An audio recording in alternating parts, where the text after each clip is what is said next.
சிம்ம ராசி அப்படின்னு பார்க்கும்பொழுது சிம்மம் போன்ற தைரியம் உங்களுக்கு இருக்கும்.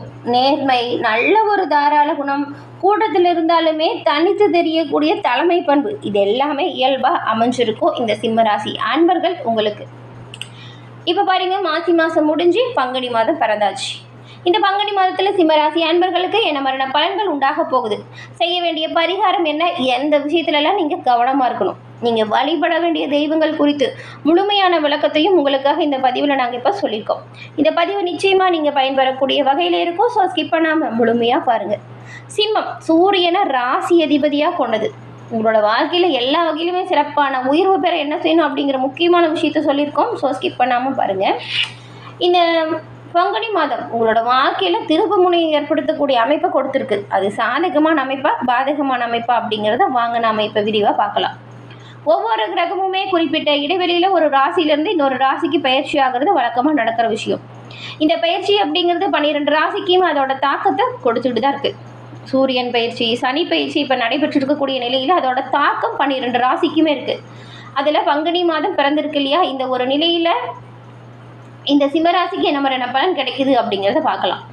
ஏன்னா சூரியன் பயிற்சியோடு பிறந்திருக்கு இந்த பங்குனி மாதம். அதுவும் சில ராசிக்கு ரொம்பவுமே அற்புதமான பலன் உண்டாகுது. சில ராசிகள் ரொம்பவுமே கவனமாக இருக்க வேண்டிய எச்சரிக்கையான தகவலையும் கொடுக்குது. இந்த பங்குனி மாதம் அப்படின்னு பார்த்தா பங்குனி உத்திரம், ஸ்ரீ ராமநவமி, இந்த மாதிரியான விஷயம்லாம் முக்கியத்துவம் வாய்ந்த விழாக்கள் வருது. முருகர், ஹனுமன், பெருமாள், ராமருக்கெல்லாம் விசேஷம் நிறைந்த மாதம் பங்குனி மாதம். இந்த மாதத்தில் உங்களுக்கு என்ன அமைப்பு உருவாகி இருக்குன்னு வாங்க பார்க்கலாம். நீங்கள் எல்லா வகையிலுமே சிறப்பான உயர்வு பெற வெள்ளிக்கிழமையில் பெருமாள் வழிபாடு செய்கிறது ரொம்ப ரொம்ப சிறப்பானதாக இருக்குங்க. உங்களுக்கு பெருமாள் பிடிக்கும் அப்படின்னா ஓம் நமோ நாராயணா போற்றி அப்படிங்கிற மந்திரத்தை மறக்காமல் 3 முறை பதிவிடவும் செய்யுங்க. இறைவனோட பரிபூர்ண அருளாலும் உங்களோட வாழ்க்கையில் எல்லா வகையிலுமே சிறப்பான உயர்வு பெற்று நலமுடன் வாழக்கூடிய அமைப்பை நீங்கள் பெற முடியும். உங்களுக்கு வாழ்த்துக்களையும் உங்களுக்காக இறைவன்கிட்ட நாங்கள் பிரார்த்தனையும் செஞ்சுக்கிறோம். அதே போல் உங்கள் சுய ஜாதக கணிப்பை நீங்கள் எளிய முறையில் தெரிஞ்சுக்க விரும்புனா டிஸ்கிரிப்ஷனில் பாருங்கள், ஜோதிடரோட நம்பர் கொடுத்துருக்கோம். அந்த நம்பருக்கு நீங்கள் ஃபோன் பண்ணாலே போதுங்க. ஜாதக கணிப்பை நீங்கள் எளிய முறையில் தெரிஞ்சுக்கலாம். எல்லா வகையிலுமே சிறப்பான உயர்வு பெற கண்டிப்பாக இது பயனாக இருக்கும். சிம்மராசிக்காரங்க சூரியன் அதிபதியாக கொண்டவங்க அப்படிங்கிறதுனால இயல்பாகவே கம்பீரமான ஆளுமை, நல்ல ஒரு தலைமைத்துவ பண்பு, தைரியத்தோட வாழ்க்கையை அணுகுமுறை செய்யக்கூடியவங்களா இருப்பீங்க. நீங்கள் ஆடம்பர வாழ்க்கை, சமுதாயத்தில் அந்தஸ்து, அதிகாரம், இது எல்லாமே விரும்பக்கூடிய சுபாவம் கொண்டவங்களா இருப்பீங்க. இளமையில் கடின உழைப்பிற்கு பின் இந்த மத்தம வயதில் பாருங்கள் சிறப்பான பண யோகம், மகிழ்ச்சியான குடும்ப வாழ்க்கை அமையக்கூடிய யோகம் உங்களுக்கு இருக்கும். சிங்கம் போல தைரியம், நல்ல ஒரு நேர்மை, தாராள குணம், கூட்டத்தில் இருந்தால் கூட தனித்து தெரிவிக்கக்கூடிய தலைமை பண்பு உங்களுக்கு அமைஞ்சிருக்கும். நிர்வாகத்திறன் அதிகரிக்கும். அரசு பதவி, அரசியல், நிர்வாகம், கலை மற்றும் இந்த தங்க நகை வியாபாரத்தில் சிறந்து விளங்கக்கூடிய தன்மை சிம்மராசிக்கு அதிகமாகவே இருக்கும். இந்த துறைகளில் தனித்து விளங்கக்கூடியவங்களை கேட்டு பாருங்கள், கண்டிப்பாக சிம்மராசி தான் சொல்லுவாங்க.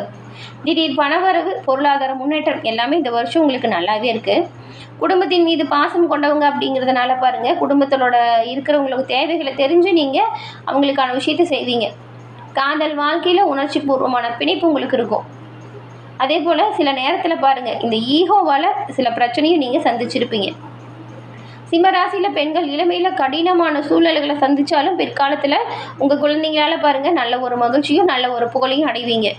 தைரியமான குணத்தோட கணவருக்கு உறுதுணையாக இருக்கக்கூடிய ராசி இந்த சிம்மராசி. பெரும்பாலும் இந்த வருஷம் பாருங்கள் ராசிநாதனோட நகர்வு புதுசான யோகத்தையும் வருமான வாய்ப்பையும் அமையுது. இந்த திருமண தடை உள்ளவங்களுக்கு தான் திருமண யோகம் கைகூடி வரக்கூடிய அமைப்பு இருக்குது. அதிர்ஷ்டத்தை பெற நீங்கள் ஞாயிற்றுக்கிழமையில் சூரியர் வழிபாடும் ஆதித்ய ஸ்ருதயம் படிக்கிறதும் ரொம்பவும் சிறப்பானதாக இருக்கும். ஞாயிற்றுக்கிழமையில் கண்டிப்பாக நீங்கள் மறக்காமல் சூரிய வழிபாடு செய்யுங்க. நன்மையும் நல்ல ஒரு உயர்வையும் நீங்கள் எல்லா வகையிலுமே கண்டிப்பாக பெறுவீங்க. ஏன்னா உங்கள் ராசி அதிபதி சூரியன் அப்படிங்கிறதுனால இந்த வழிபாடு நீங்கள் தினந்தோறும் செய்கிறதே நல்லதாக இருக்கும். மனசு மற்றும் உடல் அமைதிக்கு சூரியன் உங்களுக்கு பக்கபலமாக இருப்பார். மனசில் ஒரு தெளிவு, நல்ல ஒரு தைரியம், ஒரு விஷயத்தை நல்லா கூர்ந்து கவனிக்கிற தன்மை, இது எல்லாமே அதிகரிக்க சூரியன் வழிபாடு கண்டிப்பாக நீங்கள் செய்யணும். சிம்ம ராசி இல்லைன்னா லக்னம் சார்ந்த நபர்களுக்கு சாதகமும் பாதகமும் சமநிலையில் கிடைக்கக்கூடிய காலகட்டம் அந்த மாதம் அமைஞ்சிருக்கு. உங்களுடைய ராசிநாதன் யார்? சூரியன். 8ஆம் இடத்துல அவரு மறைகிறாரு. அப்படி மறைஞ்சாலும் பாருங்கள் சனி பகவானோட சேர்க்கையில் இருக்கிறாரு. சூரியன் சனி இந்த 2 கிரகங்களும் சேரும் பொழுது இந்த மாதம் என்ன நடக்கும் அப்படின்னு பார்த்தா ஒரு வித மனக்குழப்பம், உடல் சார்ந்த பிரச்சனை வருவதற்கு வாய்ப்பு இருக்குது. அதனால தான் சூரிய வழிபாடை நீங்கள் செய்யுங்க. இந்த பிரச்சனையின்றி விடுபடுவதற்கான வாய்ப்பை நீங்கள் பெற முடியும் அப்படின்னு சொல்கிறோம். வேலையில் அஷ்டமத்து சனி அமைஞ்சிருக்கு. அதுவே சூரியன் சனி சேர்க்கைக்கும் பொருந்தும். இந்த மாதம் நீங்கள் கொஞ்சம் தெளிவாக முடிவு பண்ணாலும் சில குழப்பமான சூழலை கடந்து தான் வரணும்.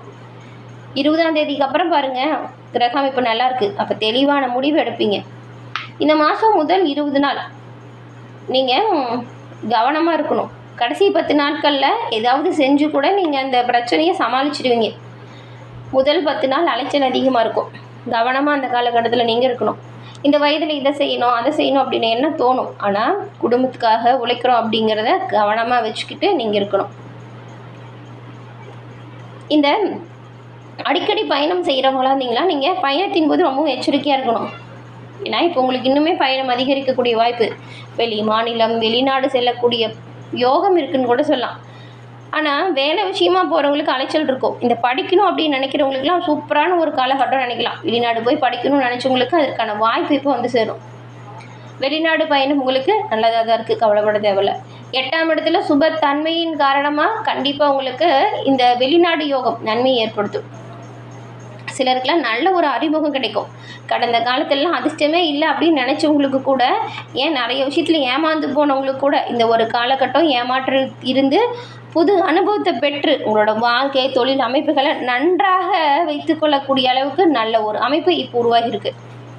தம்பி தங்கைகளால் உங்களுக்கு தக்க சமயத்தில் உதவியும் கிடைக்கும். அவங்க உங்களுக்கு சாதகமான சமயத்தில் கை கொடுப்பாங்க. பொருளாதாரத்தில் நல்ல ஒரு முன்னேற்றம் ஏற்பட வாய்ப்பு இருக்குது. பணவரவு நல்லா இருக்குது.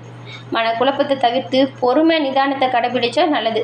இந்த மாதத்தில் நிறைய நன்மைகள் கிடைச்சாலும் ஒருவித பாதிப்புகளையும் நீங்கள் சந்திக்கிற மாதிரியான காலகட்டம் இருக்கிறதுனால கவனமாக முன்னெச்சரிக்கையாக எந்த ஒரு விஷயத்தையும் செஞ்சால் எந்த ஒரு பிரச்சனையும் ஏற்படாமல் நீங்கள் உங்களை பாதுகாப்பாக வச்சுக்க முடியுங்க. பெரும்பாலும் கோபத்தை தவிர்த்து நீங்கள் கொஞ்சம் நிதானமாக செயல்பட்டால் நல்லதாக இருக்கும். மற்றபடி பெரிய அளவில் பிரச்சனை எதுவும் அப்படி இல்லைங்கிறதுனால நீங்கள் உங்கள் வீட்டில் தினந்தோறும் உங்கள் வீட்டு பூஜையில் தீபமேற்று இறை வழிபாட்டை செஞ்சுட்டு அன்றைய தினத்தை தொடங்குங்க. இந்த மாதத்தில் ராசி அதிபதி சூரியன் 9ஆம் இடமான பாக்கியஸ்தானத்தில் சனி செவ்வாய் மற்றும் புதனோட சஞ்சாரம் செய்கிறாரு. தைரியமும் வீரமும் அழியா புகழும் பெருமையும் இருக்கும். ஆனால் கவனமாக இருக்கணும், எச்சரிக்கையாக இருக்கணும். தெய்வ பலம் மனித பலத்தை விட உயர்ந்தது அப்படிங்கிறத உணர்வீங்க. ஒரு சிலர் பூர்வீகத்தை விட்டு இடம்பெயரக்கூடிய வாய்ப்பு உண்டாகுது. பல வருடங்களாக நீங்கள் செஞ்ச பிரார்த்தனை வழிபாடு இப்போ கண்டிப்பாக பலனை ஏற்படுத்தும். அதே போல் பள்ளிக்கு சென்று கட்டுறதை விட வெளிவட்டாரத்தில் அனுபவத்தால் உங்களுக்கு நிறைய பாடம் கற்றுட்ருப்பீங்க.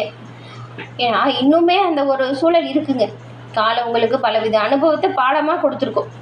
இப்போ பாருங்கள், குடும்பத்தில் இருந்த சூழல் பொறுத்த வரைக்கும் கடந்த காலத்தில் நிறைய பிரச்சனைகளையும் சோதனைகளையும் தாண்டி வந்தவங்களுக்கு குடும்ப சூழல் இப்போ நல்ல ஒரு அமைதியை ஏற்படுத்தக்கூடிய காலகட்டமாக அமைஞ்சிருக்கு. குடும்பத்தில் நல்ல ஒரு மகிழ்ச்சி, நல்ல ஒரு சந்தோஷம், நல்ல ஒரு அமைதி, இது நீடிக்கக்கூடிய யோகம் இப்போ உண்டாகிருக்கு. குலதெய்வத்தின் பரிபூர்ண அருளும் கிடைக்கக்கூடிய யோகம் இந்த மாதம் இருக்கிறதுனால நீங்கள் கண்டிப்பாக இந்த மாதம் முடியறதுக்குள்ளே ஒரு தடவையாச்சும் உங்கள் குடும்பத்தோடு உங்கள் குலதெய்வ வழிபாடு செய்யுங்க. கண்டிப்பாக குலதெய்வத்தின் அருளால் உங்களுக்கு வரக்கூடிய பலன்கள் இரட்டிப்பாக கிடைக்கும். வரக்கூடிய பிரச்சனைகள் விடுபடக்கூடிய யோகத்தை நீங்கள் உங்கள் குலதெய்வத்தின் அருளால் பெற முடியும். இந்த பதிவு பார்த்துட்டு இருக்கிறீங்க, உங்கள் குலதெய்வத்தின் பெயரை 3 முறை சேனல் கமெண்ட் பாக்ஸில் பதிவு பண்ணுங்கள். உங்கள் குலதெய்வத்திடம் நாங்களுமே பிரார்த்தனை செஞ்சுக்கிறோம். உங்களுக்கு எல்லாம் நல்லதாக நடக்க, எல்லா வகையிலுமே சிறப்பான உயர்வு பெற்று நலமுடன் நீங்கள் வாழ உங்களுக்குமே நாங்கள் வாழ்த்துக்களை தெரிவிச்சுக்கிறோம். அந்நிய மொழி அந்நிய பாஷை பேசுகிறவங்களோட நட்பு உங்களுக்கு பக்கபலமாக இருக்கும். அதே போல் அந்நிய மொழி பேசுகிறவங்களோட வாழக்கூடிய நிலையும் உங்களுக்கு வரும். சிலர் அதீத நம்பிக்கையால் எந்த ஒரு விஷயத்தையும் கவனம் இல்லாமல் செய்யக்கூடாது. பிள்ளைங்களோட படிப்பு, வேலை, சம்பாத்தியம், திருமணம், புத்திர பாக்கியம் போன்ற நல்ல விஷயம் நடக்கும். சந்தோஷம் அதிகரிக்கும். கோபத்தை மட்டும் தவிர்த்தால் போதும். தாய் தந்தைக்கிட்ட சின்ன சின்ன கருத்து வேறுபாடு ஏற்பட வாய்ப்பு இருக்கிறதுனால கொஞ்சம் கவனமாக இருங்க. கருத்து வேறுபாடு வந்தால் அது மனவேதனையை கொஞ்சம் அதிகமாக்கிடும். அதனால் பொறுமையாக நிதானமாக பேசுங்க. குடும்பத்தில் இருக்கிறவங்களுக்காக கொஞ்சம் விட்டு கொடுத்து போகிறது தப்பு கிடையாது. சில வயதான பெற்றோர்கள் தங்கள் முதியோர் இல்லத்தில் அனுப்பிடுவாங்களோ அப்படின்னா பய உணர்வு கூட வரும் இந்த சண்டை போட்டு பிரச்சனை பண்ணுறதுனால. அதனால் தேவையில்லாத பிரச்சனைகளை பெருசு பண்ணாதீங்க. அவங்க ஏதாவது சொன்னால் கூட கொஞ்சம் விட்டு கொடுத்து போங்க. அதே போல் மாதம் முதல் 20 நாள் ரொம்பவும் எச்சரிக்கையாக கவனமாக இருக்கணும். அடுத்த 10 நாள் நல்லாயிருக்கு. அப்போ நீங்கள் எந்த ஒரு விஷயத்தை செஞ்சாலும் சிறப்பான உயர்வு, நன்மை இது எல்லாமே கிடைக்கும். முதல் 20 நாட்கள் கவனமாக தான் இருக்கணும். எந்த ஒரு செயலையுமே நாட்டம் இல்லாதது போல், மனசில் வெறுமை இருக்கிறது போல் இருக்கும். மன உளைச்சல் இருந்துக்கிட்டே இருக்கும். அதனால தான் தேவையில்லாத விஷயத்தை போட்டு குழப்பிக்காதீங்க அப்படின்னு சொல்கிறோம். பெரும்பாலும் உங்களுக்கு இப்போ தொழில் வியாபாரம் நல்லா நடக்கக்கூடிய காலகட்டம் அப்படிங்கிறதுனால முழு மனசாக உழைங்க. எந்த அளவுக்கு உழைக்கிறீங்களோ அந்த அளவுக்கு உயர்வையும், எந்த அளவுக்கு கடுமையாக முயற்சி செய்கிறீங்களோ அந்த அளவுக்கு முன்னேற்றத்தையும் நீங்கள் கண்டிப்பாக இந்த மாதம் பெறலாம். அவ்வளோ சிறப்பு வாய்ந்த அற்புதமான மாதம் தான். கோபத்தை மட்டும் குறைச்சிக்கோங்க, நிதானமாக செயல்படுங்க. எச்சரிக்கை கவனம் இருந்தால் போதும், எந்த ஒரு பிரச்சனையும் உங்களை நெருங்காது. எல்லா வகையிலுமே சிறப்பான உயர்வு நீங்கள் கண்டிப்பாக பெறுவீங்க. என்ன நேயர்களே, இந்த பதிவு நீங்கள் பயன்பெறக்கூடிய வகையில் அமைஞ்சிருக்கும்னு நினைக்கிறோம். பதிவு பிடிச்சிருந்தால் லைக் பண்ணுங்கள். உங்களுடைய நண்பர்கள், குடும்ப உறுப்பினர்கள் சிம்மராசியாக இருந்தால் அவங்களுக்கும் இந்த பதிவை ஷேர் பண்ணுங்கள். நீங்கள் இப்போ தான் ஃபஸ்ட் டைம் நம்ம சேனலை பார்க்குறீங்க அப்படின்னா மறக்காமல் நம்ம சேனலை சப்ஸ்கிரைப் பண்ணி வச்சு பாருங்கள். தொடர்ந்து பார்த்தமைக்கு நன்றி நேயர்களே. நன்றி, வணக்கம்.